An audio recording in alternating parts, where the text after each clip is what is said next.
Oh, he's decent. Oh, he's decent. If they don't hit it, then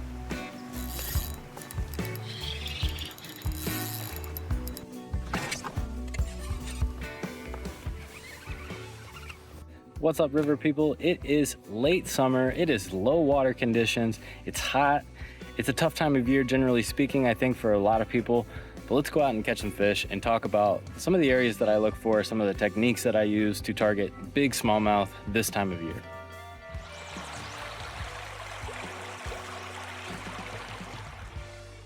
All right, the first thing I want y'all to keep in mind about late summer on the river is that the smallmouth are in the midst of a transition to a bait fish dominated diet. So I want you to keep your eyes open and fish anywhere that you're seeing bait fish that look appetizing.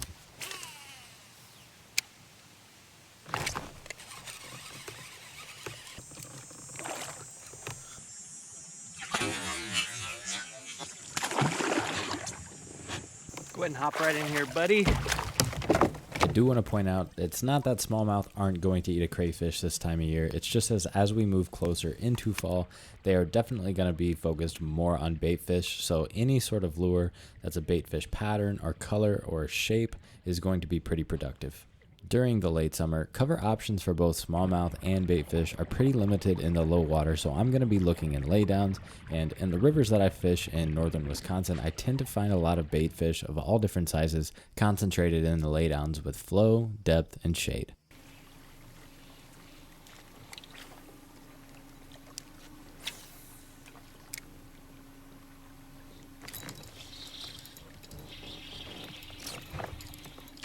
Wow, this fish here isn't the biggest in the river. It is hanging around things that I want to target, and they're just super fun to catch in this low, clear water. Speaking of fun, there are a lot of other people out on the river this time of year, so do your best to keep it copacetic, stay positive, say hi to people, and maybe good things will happen. I mean, I'll take one if you're willing to part.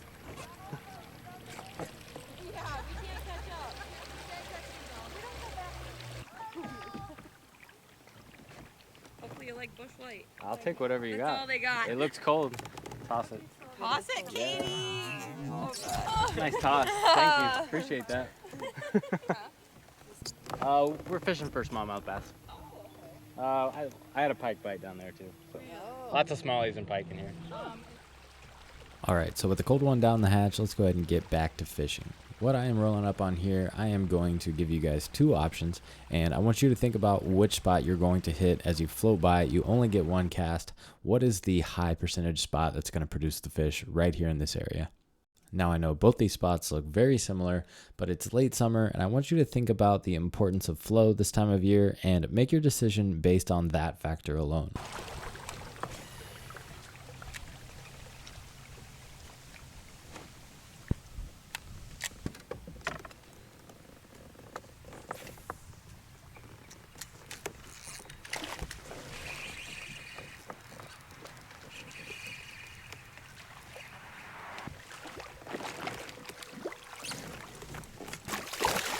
If you chose option 1, you were correct, as that spot produced a nice 18 3/4 inch smallmouth.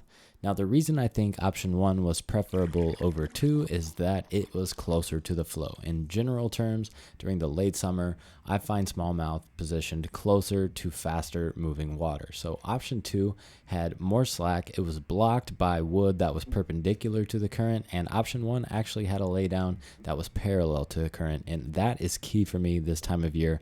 I'm looking for that cover option that gives the fish easy access to current. All right, 18.75, and at least on this section of the river, it's a pretty classic summer pattern for up here. Fish just tuck into laydowns and shade. They like a little bit of flow going by them. And if you look in a lot of these laydowns, you can actually see a lot of bait floating around, most of the bigger ones. So I think it's a pretty easy meal for most fish. They hang around in that stuff, come up and grab one of them little bait fish and go back down to chilling. But generally speaking, in the summertime, I'm throwing something I can float down by it or sit right on the top of them. So it's a whopper plopper, TRD, little wacky rig. This has been doing the trick so far right now, but we've got some fish on the wacky, some fish on top. So this time of year, there are a couple things that I'm looking for when I'm trying to target fish that are gonna be up in laydowns. The number one thing is gonna be flow for me. I'm not gonna waste any time on laydowns that don't have a lot of flow coming down through them.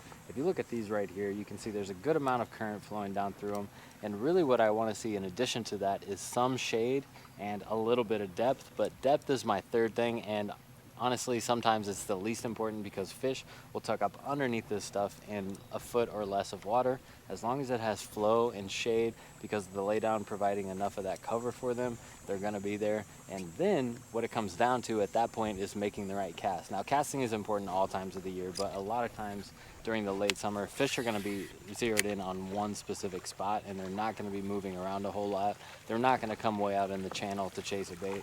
So you do have to present it right in front of them, drift it down to them, put it right on top of them, and then they'll hit it. But if you expect a fish to hit a cast like this, it's way out here and it's tucked up underneath the wood there, it's just not gonna happen. So you really need to focus your casting and get into the right position in your kayak to make the right cast. Or if you're waiting or whatever, get into the right spot before you even waste a cast, because if you're casting from too far away and you're making a lot of ruckus around what you're actually targeting, there's a chance you could spook that fish or they could see you before you actually hit the money spot.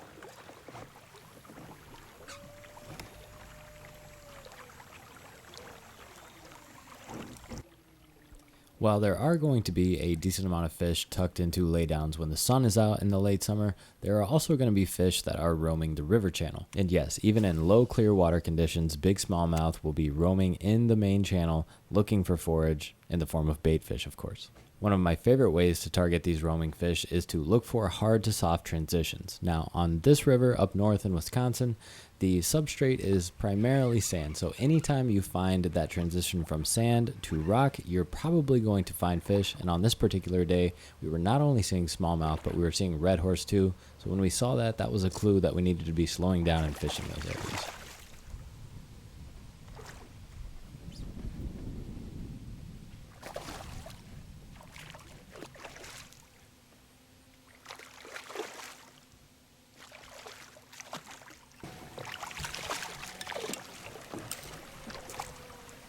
And there you go. Sounds like it's wacky time.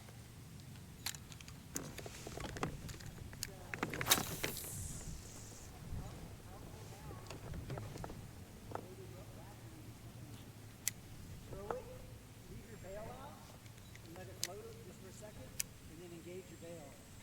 And don't even, just let it sit for a while and let the water shindy it. It's weighted, right? There you go. I don't think it's a big one. And if they Oh, he's don't, decent. Oh, he's decent. if they don't hit it, then you do about 5 or 6 reels in and just and then stop again. This is the best power pole substrate. I love the sand here.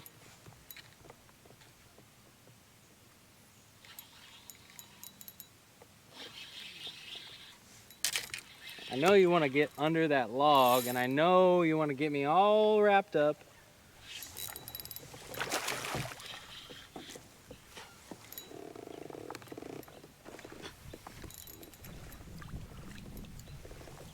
This water is so freaking clear, dude.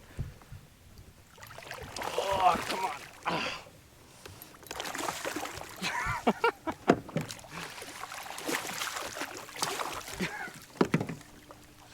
Don't you do it. Oh, missed it.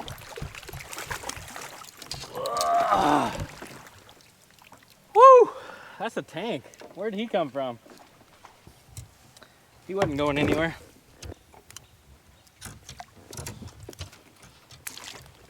Coach Scott telling me how to work his wacky magic, and this is the result. That's a tank. We just went right over him. Both of us drove right over him. I caught a pretty good one. You guys saw that. Scott just caught one down there. Told me to power pull down. I threw it. Coached me. Bam. Quality smallmouth. But really right here is just a sand to rock transition. It's really sandy down there. Once this rock started, we started seeing a lot more smallmouth and red horse.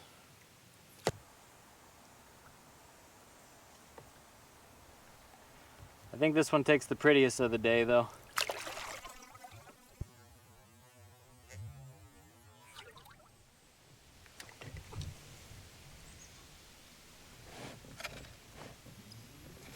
Real quick, I want to pop in here and ask you to look for that sand to rock transition in this spot. Think about where this fish was. This could be a good fish. In this area, we had a few more things going on than just the hard to soft transition. We also had a deeper turn and we had some shade. And in the summertime, those deep turns are going to tend to be concentrators for fish just because there are limited options with such low water. So rolling through these areas with a finesse bait like a Wacky Rig is probably going to yield you quite a few fish, but not just small ones, pretty good ones too, as you guys saw.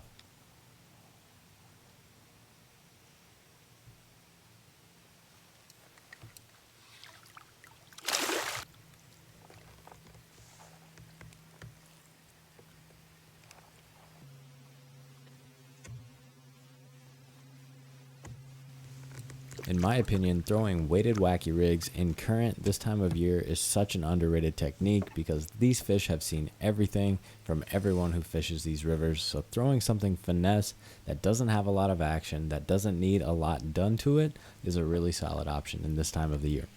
And not only is it a good bait to find those cruisers out in the channel, it's also a solid follow-up bait. Holy shit.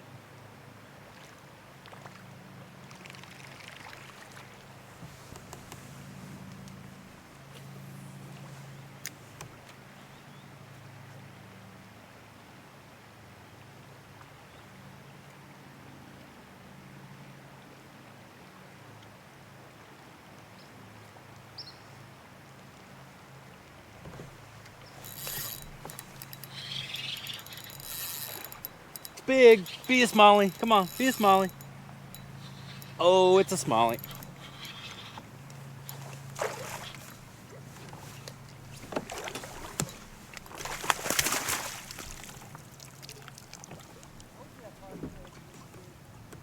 All right, another good one. 19.75. A little short of 20 twice already today, but look at where we are. Right at the head, fast moving water, shallow right here. It's got some good depth back behind me. Some good cover over here on this left side, but a nice rock transition down into this, so not a huge surprise there. I think if there was a piece of cover sitting out here in the channel somewhere, there would definitely be fish there, but it's just rocky bank, a little bit of grass over there on that left side.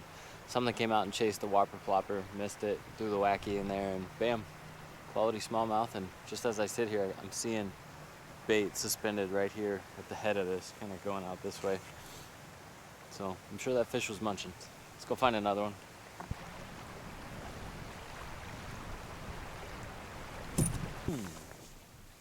What are you doing, fish?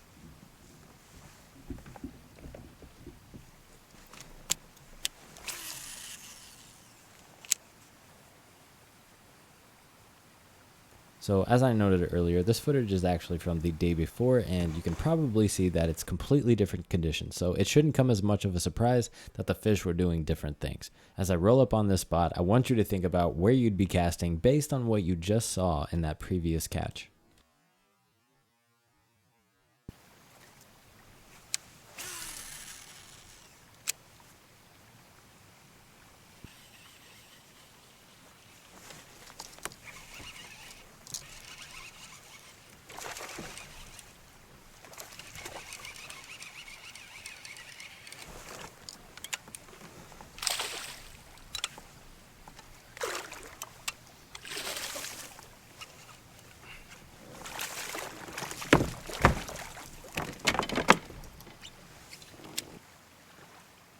Swim jig strikes again.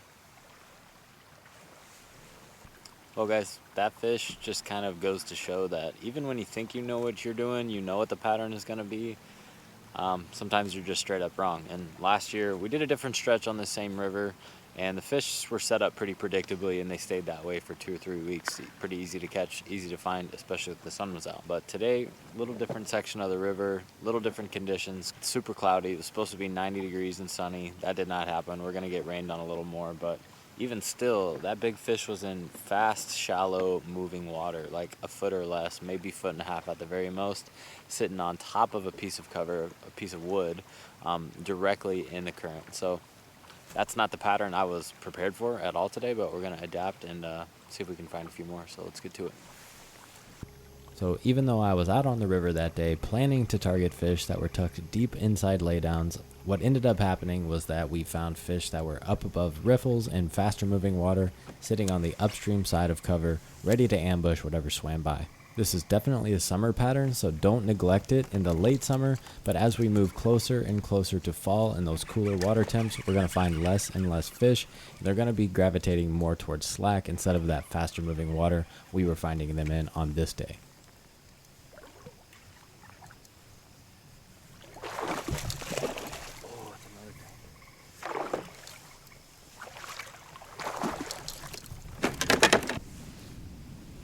Not a bad one. Very similar pattern to that last one. This one was at the head of a little faster water on a piece of cover right up at the top. Look at its orange lip there. Pretty cool. Nice fish. Maybe go 18. All right, river folks, that is going to do it for today. Don't be afraid to get out there this late summer. Don't be afraid of the low water. There are big fish to be caught. I hope this gave you some ideas on what to look for and what to throw. See you next time. That one might go 20 and a half. No.